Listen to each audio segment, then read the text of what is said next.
ಜನ್ಮಾದ್ಯಸ್ಯ ಶ್ರುತಿಸುನಯಮಾನೈಕವಿಷಯಾತ್ ಸ್ವತಂತ್ರಸ್ತಂತ್ರಜ್ಞೋ ಗುರುರಪಿ ಗುರುರ್ಯಶ್ಚ ಜಗತಾಂ ವಿಮೂಢಾ ಯತ್ತತ್ವಂ ಪ್ರಕಟಮಿಹ ವೇತ್ತುಂ ಸುಮನಸೋ ಮುಕುಂದಂ ಧ್ಯಾಯಾಮ ಪಹತ ಕುಹಕಂ ತಂ ಸ್ವಮಹಸಾ ಸರ್ವವಿಘ್ನಃ ಪ್ರಶಮನಂ ಸರ್ವಸಿದ್ಧಿಕರಂ ಪರಂ ಸರ್ವಜೀವಪ್ರಣೇತಾರಂ ವಂದೇ ಜಗದಂ ಹರಿಂ ಕರೋತು ಮಮ ಕಲ್ಯಾಣಂ ಹರಿರ್ಹಯಮುಖಾಪಿತಃ ಗುರುಶ್ಚ ಮಧ್ವನಾಮಾ ಮೇ ವರದೋಸ್ತು ನಿರಂತರಂ ವಾಣಿತೆ ಕರವಣ್ಯಂಬ ಚರಣೋ ಹೃದಯ ಸರ್ವದಾ ಮಧ್ವಾಕ್ಯಸರಣೀರ್ಭೂಯಾತ್ ಶ್ರೀಮದಾಚಾರ್ಯಭಾವಗ ಸಮಾಶ್ರಯೇ ಗುರುಂ ಭಕ್ತ್ಯಾ ಮಹಾವಿಶ್ವಾಸಪೂರ್ವಕಂ ನಿಕ್ಷಿಪೇ ಸರ್ವಭಾರಾಂಶ್ಚ ಗುರು ಶ್ರೀಪಾದಪಂಕಜೇ. ಮಹಾಜ್ಞಾನಿಗಳಾಗಿರುವಂತಹ ಜಗನ್ನಾಥದಾಸರು ತಮ್ಮ ಹರಿಕಥಾಮೃತಸಾರದ ಮೂರನೇ ಸಂಧಿ ವ್ಯಾಪ್ತಿ ಸಂಧಿ ಅಂತ ಹೇಳಿ ಅದನ್ನು ಕರೀತಾ ಇದ್ದಾರೆ.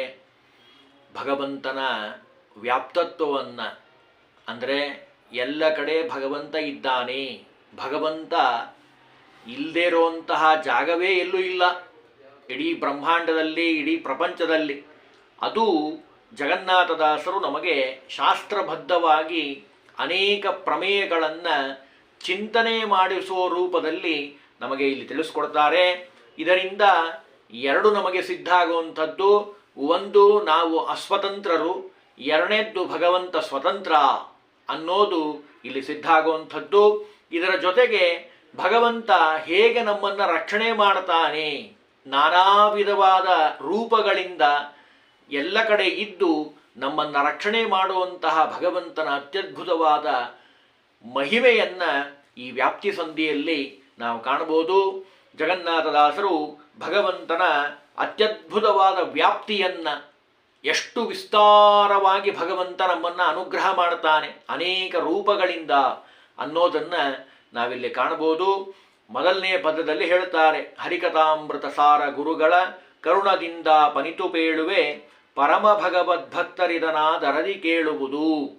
ನಮಗೊಂದು ಪ್ರಶ್ನೆ ಬರಬಹುದು, ಇದನ್ನು ಪ್ರತಿ ಸಾರಿ ಸಂಧಿಯಲ್ಲೂ ಪ್ರಾರಂಭದಲ್ಲಿ ಯಾಕೆ ಹೇಳ್ತಾರೆ ಇದನ್ನು ಅಂತ ಪ್ರಶ್ನೆ ಮಾಡಿಕೊಂಡ್ರೆ ಅದಕ್ಕೆ ಶಾಸ್ತ್ರ ಹೇಳ್ತದೆ, ನಾವು ಮಾಡುವಂತಹ ಯಾವುದೇ ಕರ್ಮ ಇರಬಹುದು, ಸಣ್ಣದಿರಬಹುದು ದೊಡ್ಡದಿರಬಹುದು, ಎಲ್ಲವೂ ಗುರು ಅನುಗ್ರಹದಿಂದ, ಗುರುದೇವತಾ ಅನುಗ್ರಹದ ಬಲದಿಂದ ನಾವು ಈ ಕಾರ್ಯವನ್ನು ಮಾಡ್ತಾ ಇದ್ದೀವಿ ಅನ್ನುವಂತಹ ಭಾವನೆ ಯಾವಾಗಲೂ ನಮಗೆ ಜಾಗೃತವಾಗಿರಬೇಕು. ನಾನು ಮಾಡ್ತಾ ಇದ್ದೀನಿ ಅಂತ ಯಾವ ಸಂದರ್ಭದಲ್ಲೂ ಬರಬಾರದು. ಅದನ್ನು ಜಗನ್ನಾಥದಾಸರು ನಮಗೆ ತಿಳಿಸ್ಕೊಡ್ತಾ ಇದ್ದಾರೆ. ಹರಿಗುರುಗಳ ಅನುಗ್ರಹದ ಬಲದಿಂದ, ಆ ವಾಯುದೇವರ ವಿಶೇಷ ಅನುಗ್ರಹದ ಬಲದಿಂದ ನಾನಿವತ್ತು ಹೇಳ್ತಾ ಇದ್ದೀನಿ. ಇದನ್ನು ಯಾರು ಕೇಳ್ತಾರೆ? ಪರಮ ಭಗವದ್ಭಕ್ತರು. ಎಲ್ಲರೂ ಕೇಳೋದಿಲ್ಲ, ಹರಟೆ ಹೊಡಿತಾರೆ, ಬೇಕಾದಷ್ಟು ಲೌಕಿಕ ವಿಷಯ ಮಾತಾಡ್ತಾರೆ.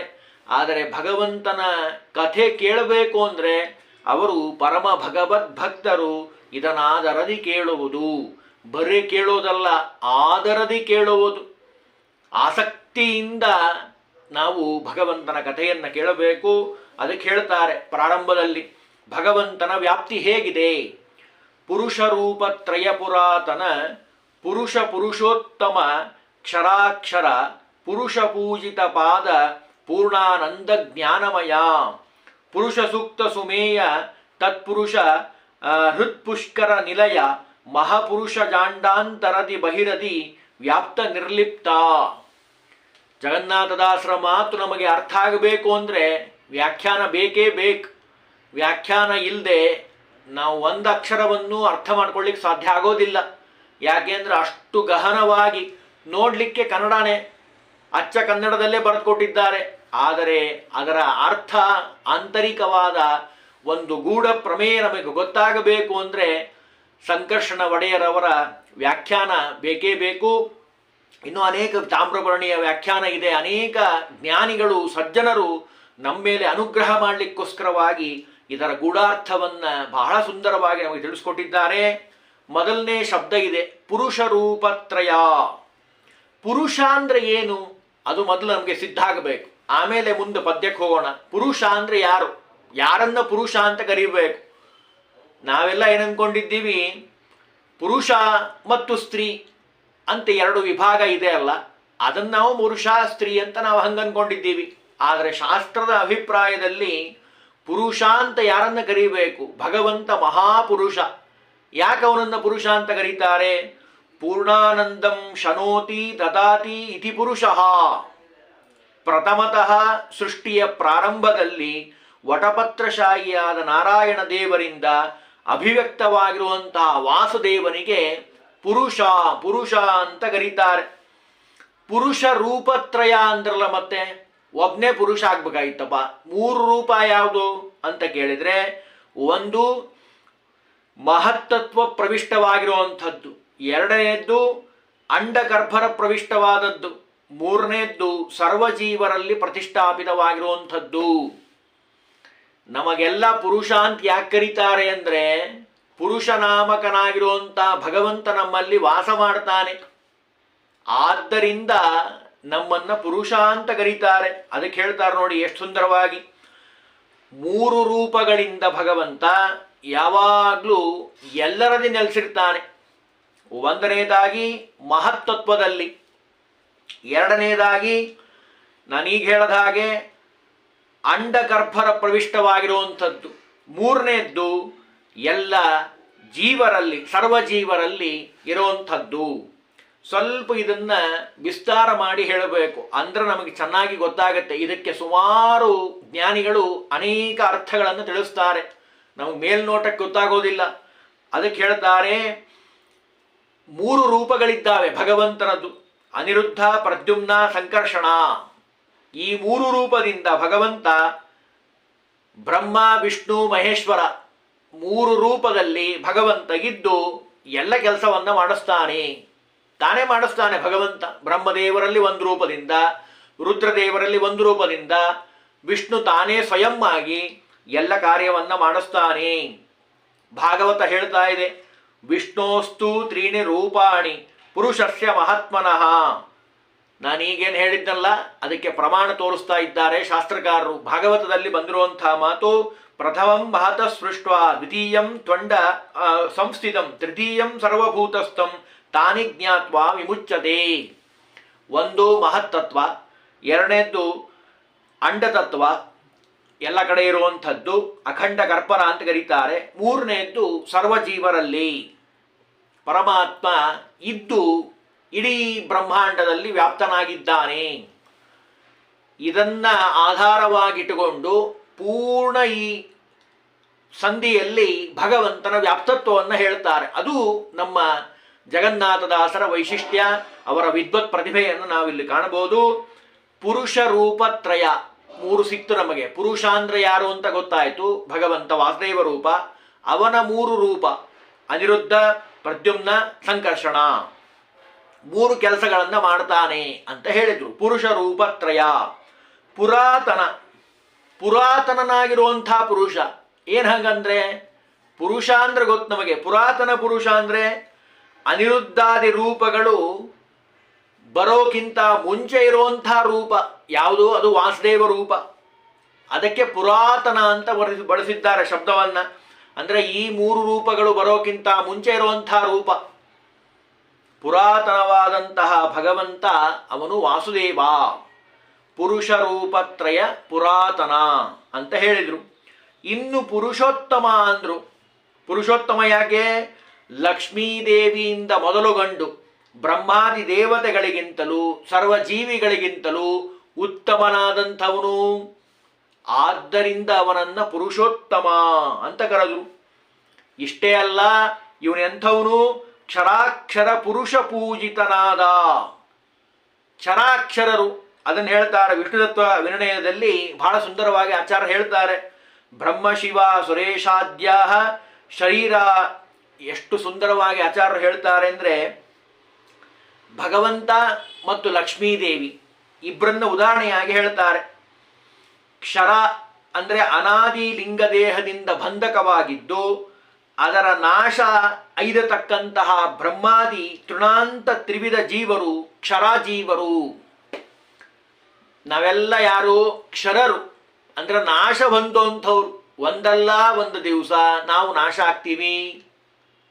ಅದಕ್ಕೆ ನಮ್ಮನ್ನ ಕ್ಷರರು ಅಂತ ಕರೀತಾರೆ.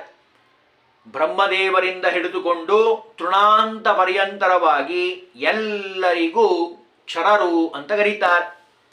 ನಿತ್ಯ ಮುಕ್ತಳಾಗಿರುವಂತಹ ಅಕ್ಷರ ಅಂತ ಇನ್ನೊಂದು ಶಬ್ದ ಇದೆ. ಕ್ಷರ ಮತ್ತು ಅಕ್ಷರ, ಲಿಂಗದೇಹವೂ ಇಲ್ಲದೆ ಅದರ ನಾಶವೂ ಇಲ್ಲದ ನಿತ್ಯ ಮುಕ್ತರಾದ ರಮಾದೇವಿ ಅವಳು ಅಕ್ಷರಳಾಗಿರುವಂಥವಳು. ಪರಮಾತ್ಮ ಅಂದರೆ ಲಕ್ಷ್ಮೀದೇವಿ ಮತ್ತು ಪರಮಾತ್ಮ ಈ ಉಭಯರಿಗೆ ವಿಲಕ್ಷಣನಾಗಿ ಅಂತರ್ಗತನಾಗಿರತಕ್ಕಂಥವನು ಭಗವಂತ. ಅದಕ್ಕೆ ಹೇಳಿದರು ಕ್ಷರ ಮತ್ತು ಅಕ್ಷರ ಇಬ್ಬರಿಂದಲೂ ಪೂಜಿತನಾದಂಥವನು ಭಗವಂತ. ಕ್ಷರ ಅಂದರೆ ಬ್ರಹ್ಮದೇವರಿಂದ ತೃಣಾಂತ ಪರ್ಯಂತರವಾಗಿ, ಅಕ್ಷರ ಅಂದರೆ ರಮಾದೇವಿಯಿಂದ ಪೂಜಿತ, ನಿತ್ಯದಲ್ಲಿ ಪೂಜೆ ಮಾಡಿಸ್ಕೊಳ್ತಾನೆ ಭಗವಂತ. ಅಂದರೆ ನೋಡಿ ಭಗವಂತನ ವ್ಯಾಪ್ತಿ ಎಷ್ಟು ದೊಡ್ಡದಿದೆ, ಎಷ್ಟು ವಿಸ್ತಾರವಾಗಿದೆ ಅಂತ ಹೇಳ್ತಾ ಇದ್ದಾರೆ ಜಗನ್ನಾಥದಾಸರು. ಪೂಜಿತ ಪಾದ, ಭಗವಂತನ ಪಾದ ಇದೆಯಲ್ಲ, ಅಂದರೆ ನೋಡಿ ಎಷ್ಟು ಸುಂದರವಾಗಿ ಹೇಳ್ತಾರೆ ಅಂದರೆ, ಇಲ್ಲಿ ಆವೃತ್ತಿ ಮಾಡಿದಾಗ ನಮಗೆ ಗೊತ್ತಾಗುವಂಥದ್ದೇನು ಅಂದರೆ, ದೈತ್ಯರು ಅಂತೇನಿದ್ದಾರಲ್ಲ ಅವರು ಭಗವಂತನ ಪಾದ ಪೂಜೆಯನ್ನು ಮಾಡೋದಿಲ್ಲ. ಅದಕ್ಕೆ ಹೇಳಿದರು ಕ್ಷರಾಕ್ಷರ ಪುರುಷ ಪೂಜಿತ ಪಾದ, ಅಂದರೆ ಜ್ಞಾನಿಗಳು ಮಾತ್ರ ಭಗವಂತನ ಪೂಜೆಯನ್ನು ಮಾಡ್ತಾರೆ. ಭಗವಂತನ ಅನುಗ್ರಹ ಆಗಬೇಕು ಅನ್ನುವಂಥವ್ರು ಮಾತ್ರ ಪೂಜಾ ಮಾಡ್ತಾರೆ, ಸಜ್ಜನರು ಮಾಡ್ತಾರೆ. ದೈತ್ಯರು ರಾಕ್ಷಸರು ಅವರು ಮಾಡೋದಿಲ್ಲ ಅನ್ನೋದು ನಮಗಿಲ್ಲಿ ಸಿದ್ಧ ಮಾಡಿಕೊಂಡ್ರು.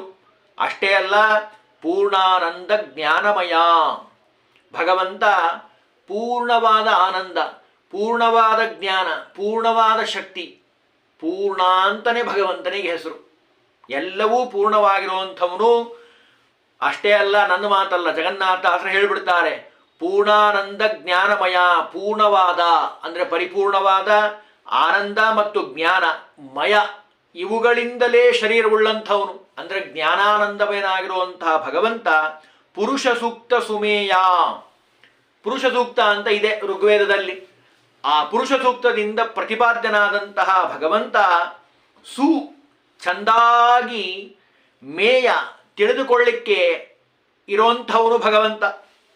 ಅದಕ್ಕೆ ಮಂತ್ರ ಹೇಳ್ತದೆ, ನಮೋಸ್ತ್ವನಂತಾಯ ಸಹಸ್ರಮೂರ್ತಗೆ ಸಹಸ್ರಪಾದಾಕ್ಷ ಶಿರೋರುಬಾಹವೇ ಸಹಸ್ರನಾಮ್ನೇ ಪುರುಷಾಯ ಶಾಶ್ವತೆ. ಭಗವಂತ ಹೇಗಿದ್ದಾನೆ? ಸಹಸ್ರ ಶೀರ್ಷ ಪುರುಷ ಸಹಸ್ರಾಕ್ಷ ಸಹಸ್ರಪಾತ್. ವೇದ ಹೇಳುವಂಥ ಮಾತಿಲ್ಲಿ. ಸಹಸ್ರ ಅನ್ನೋ ಶಬ್ದಕ್ಕೆ ಅನೇಕ ಅರ್ಥಗಳಿದೆ. ಸಹಸ್ರ ಅಂದರೆ ಸಾವಿರ ಅಂತ ಅಷ್ಟೇ ಅಲ್ಲ ಅರ್ಥ, ಅನಂತವಾಗಿರುವಂಥವನು ಭಗವಂತ. ಅಂದರೆ ಗಣನೆಗೆ ತಾರಲಿಕ್ಕೆ ಸಾಧ್ಯ ಇಲ್ಲ, ಗಣನೆ ಮಾಡಲಿಕ್ಕೆ ಆಗದೇ ಇರೋಷ್ಟು ಎತ್ತರದಲ್ಲಿರುವಂಥವನು ಭಗವಂತ. ಅದಕ್ಕೆ ಹೇಳ್ತಾರೆ ಆ ಇಂದ ಕ್ಷಾವರೆಗೂ ಅಕ್ಷರ ಅಂತ ಭಗವಂತನಿಗೆ ಹೆಸರಿದೆ. ವಿಷ್ಣು ಸಹಸ್ರನಾಮನು ಹೇಳ್ತದೆ ಆ ಇಂದ ಕ್ಷಾವರೆಗೂ ರಮಯಂತೆ, ಪ್ರತಿಪಾದ್ಯನಾದಂಥವನು ಭಗವಂತ. ಎಲ್ಲ ಅಕ್ಷರಗಳು ಎಲ್ಲ ವೇದಗಳು ಭಗವಂತನನ್ನೇ ಹೇಳ್ತಾ ಇದ್ದಾವೆ. ಅದನ್ನಿಲ್ಲಿ ಹೇಳ್ತಾರೆ ತತ್ಪುರುಷ. ತ್ರಿವಿಧರಾದ ಜೀವರು, ಅಕ್ಷರ ಪುರುಷಳಾದಂತಹ ರಮಾದೇವಿ, ಇವರೆಲ್ಲರೂ ಸೇರಿ ಹೃತ್ಪುಷ್ಕರ ನಿಲಯ. ಹೃತ್ಪುಷ್ಕರ ಅಂದರೆ ಹೃದಯ ಕಮಲದಲ್ಲಿ, ಪುಷ್ಕರ ಅಂದರೆ ಅಷ್ಟದಳ ಕಮಲದಲ್ಲಿ ನಿಲಯ, ವಾಸ ಮಾಡುವಂತಹ. ಅಂದರೆ ನೋಡಿ, ರಮಾದೇವಿಯರಿಗೆ ಸ್ಥೂಲ ದೇಹವಿಲ್ಲವಾದ್ದರಿಂದ ಪ್ರಯುಕ್ತ ಸ್ವರೂಪ ಹೃದಯ ಮಾತ್ರವೇ ಅಂತ ಇಲ್ಲಿ ಚಿಂತನೆ ಮಾಡಬೇಕು. ಮಹಾಪುರುಷ, ಇವನು ಮಹಾಪುರುಷನಾಗಿರುವಂಥವನು, ಹೃದಯದಲ್ಲಿ ಧ್ಯಾನ ಮಾಡ್ತಾರೆ ಜ್ಞಾನಿಗಳು. ಅಂತಹ ಭಗವಂತ ಅಜಾಂಡಾಂತರದಿ, ಭಗವಂತ ಬ್ರಹ್ಮಾಂಡ ಗರ್ಭದರ ಹೊರಗೂ ಇದ್ದಾನೆ, ಒಳಗೂ ಇದ್ದಾನೆ. ನೋಡಿ ಎಷ್ಟು ವಿಸ್ತಾರವಾಗಿ ವ್ಯಾಖ್ಯಾನಕಾರ ತಿಳಿಸ್ತಾರೆ ಅಂದರೆ, ನಮಗೆ ಇವೆಲ್ಲ ವಿಷಯನೇ ಗೊತ್ತಿಲ್ಲ, ಎಷ್ಟೋ ವಿಷಯಗಳು ಗೊತ್ತಿಲ್ಲ ನಮಗೆ. ಅದನ್ನಿಲ್ಲಿ ಹೇಳ್ತಾರೆ 9 ಆವರಣಗಳು ಇದ್ದಾವಂತೆ. ನೋಡಿ ಎಷ್ಟು ದೊಡ್ಡದಾಗಿದೆ ಬ್ರಹ್ಮಾಂಡ, ನಮಗೆ ಕಲ್ಪನೆನೇ ಇಲ್ಲ. ಭಾಗವತ ಸ್ವಲ್ಪ ಕೇಳಿದವರಿಗೆ ಒಂದು ವಿಷಯ ಗೊತ್ತಿರ್ತದೆ, ಓ ಇಂಥ ವಿಸ್ತಾರವಾಗಿದೆ ಬ್ರಹ್ಮಾಂಡ ಅಂತ. ಅದನ್ನಿಲ್ಲಿ ಹೇಳ್ತಾರೆ 9 ಆವರಣಗಳಿಂದ ಕೂಡಿರುವಂಥದ್ದು. ನೀರು, ಅಗ್ನಿ, ಜಲ ಅಂದರೆ ನೀರು, ಅಗ್ನಿ ಬೆಂಕಿ, ಮತ್ತು ವಾಯು ಗಾಳಿ, ಆಕಾಶ, ಅಹಂಕಾರ ತತ್ವ, ಮಹತ್ತತ್ವ, ತಮೋ ಆವರಣ, ರಜೋ ಆವರಣ, ಸತ್ವಾವರಣ. 9 ಆವರಣಗಳಿದ್ದಾವೆ.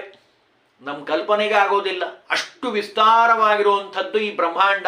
ಅದನ್ನಿಲ್ಲಿ ಹೇಳಿದರು, ಅಷ್ಟು ವ್ಯಾಪ್ತನಾಗಿದ್ದಾನೆ. 9 ಆವರಣಾತ್ಮಕವಾಗಿರುವಂತಹ ಈ ವಿಸ್ತೃತವಾದಂತಹ ವಿಸ್ತಾರವಾದ ಬ್ರಹ್ಮಾಂಡದಲ್ಲಿ ಇರುವಂತಹ ಭಗವಂತ ವ್ಯಾಪ್ತನಾಗಿದ್ದಾನೆ. ಮಹಾಪುರುಷಾಂಡಾಂತರದಿ ಬಹಿರದಿ, ಹೊರಗಡೆ ವ್ಯಾಪ್ತನಾಗಿದ್ದಾನೆ, ಒಳಗಿದ್ದಾನೆ. ವ್ಯಾಪ್ತನಾಗಿದ್ದು ಹೇಗಿದ್ದಾನೆ ಭಗವಂತ? ನಿರ್ಲಿಪ್ತ. ನಿರ್ಲಿಪ್ತತೆ, ಏನು ಗೊತ್ತೇ ಇಲ್ಲ, ಇವನಿಗೇನು ಸಂಬಂಧನೇ ಇಲ್ಲ ಅನ್ನೋಂಗಿದ್ದಾನಂತೆ ಭಗವಂತ. ಅಂದರೆ ನೋಡಿ, ಇದರ ತಾತ್ಪರ್ಯ ಏನು ಅಂದರೆ, ಇಷ್ಟು ದೊಡ್ಡದಾಗಿರುವಂತಹ ಬ್ರಹ್ಮಾಂಡವನ್ನ ಸೃಷ್ಟಿ, ಸ್ಥಿತಿ, ಲಯ, ನಿಯಮನ, ಜ್ಞಾನ, ಅಜ್ಞಾನ, ಬಂಧ, ಮೋಕ್ಷ ಇವೆಲ್ಲವನ್ನೂ ಮಾಡುವಂತಹ ಭಗವಂತ ಮಾಡಿದ ಮೇಲೂ ಒಳಗೆ ಹೊರಗೆ ಇದ್ದು ನಿರ್ಲಿಪ್ತನಾಗಿದ್ದಾನೆ. ಒಂದು ಕಡೆ ವ್ಯಾಖ್ಯಾನದಲ್ಲಿ, ಇನ್ನೊಂದು ವ್ಯಾಖ್ಯಾನದಲ್ಲಿ ವಿಶೇಷ ಅಂಶ ತಿಳಿಸ್ತಾರೆ. ಪುರುಷಃ ಪರಮಾತ್ಮಜೋ ಬ್ರಹ್ಮ ನಾರಾಯಣ ಪರಹ ಅನ್ನುವಂತಹ ಶ್ರುತಿಯಿಂದ ಇಲ್ಲಿ ಪುರುಷ ಅನ್ನೋ ಶಬ್ದಕ್ಕೆ ಮುಖ್ಯ ಪ್ರಾಣದೇವರ ಉತ್ತಮ ಅಧಿಷ್ಠಾನ ಅಂತ ಅನಿಸ್ಕೊಂಡಿರುವಂತಹ ಮುಖ್ಯ ಪ್ರಾಣದೇವರಲ್ಲಿ ವಾಸ ಮಾಡೋದಕ್ಕಂತಹವನು, ಅಂದರೆ ಷಡ್ಗುಣೈಶ್ಚರ್ಯ ಸಂಪನ್ನನಾದಂಥವನು ಅಂತ ಅರ್ಥ ಇದೆ. ಅಥವಾ ಜೀವರಿಗೆ ಕರ್ಮಫಲ ಕೊಡತಕ್ಕಂಥವನು. ನಾವು ಏನೇ ಕರ್ಮ ಮಾಡಿದರೂ ನಾವು ಸ್ವತಂತ್ರರಲ್ಲ. ನಾಹಂಕರ್ತ ಹರಿಕರ್ತ. ವಾಯುದೇವರ ಮುಖಾಂತರವಾಗಿ ಎಲ್ಲ ತತ್ವಾಭಿಮಾನಿ ದೇವತೆಗಳು ನಮ್ಮಲ್ಲಿ ನಿಂತು ಕರ್ಮ ಮಾಡಿಸ್ತಾರೆ. ಆದರೆ ಅದಕ್ಕೆ ಫಲ ಕೊಡುವಂಥವನು ಭಗವಂತ. ಅದಕ್ಕೆ ಅವನನ್ನು ಪುರುಷ ಅಂತ ಕರೆದಿದ್ದಾರೆ. ಇನ್ನೂ ಒಂದು ಪ್ರಮಾಣದಲ್ಲಿ ಹೇಳ್ತಾರೆ, ಮಹತ್ತತ್ವಂ ತಥೋ ವಿಷ್ಣು ಸೃಷ್ಟವಾನ್ ಬ್ರಹ್ಮಣಸ್ತನುಂ ಅಂತ ಇದೆ. ಮಣಿಮಂಜರಲ್ಲಿ ಹೇಳುವಂತಹ ಮಾತು. ದ್ವಿತೀಯ ರೂಪದಿಂದ, ನಾನೀಗ ಹೇಳಿದ್ನಲ್ಲ, ದ್ವಿತೀಯ ರೂಪದಿಂದ ಬ್ರಹ್ಮಾಂಡಾದಾಕಾರವಾಗಿ ಒಳಗೆ ಪ್ರವಿಷ್ಟನಾಗಿದ್ದಾನೆ. ಚಿದಾನಂದ ಶರೀರಸ್ತು ಪ್ರವಿಷ್ಟಾಂಡೋ ಹರಿಸ್ವಯಂ. ಏಕಾದಶ ತಾತ್ಪರ್ಯದಲ್ಲಿ ಆಚಾರ್ಯರು ಹೇಳುವಂತಹದ್ದು ನಿರ್ಣಯ ಇದು. 3ನೇ ರೂಪದಿಂದ ಜೀವರಲ್ಲಿ ಅಂತರ್ಯಾಮಿಯಾಗಿದ್ದು ತತ್ತನ್ನಾಮದಿಂದ ಕರೆಸಿಕೊಳ್ಳುತ್ತಾನೆ.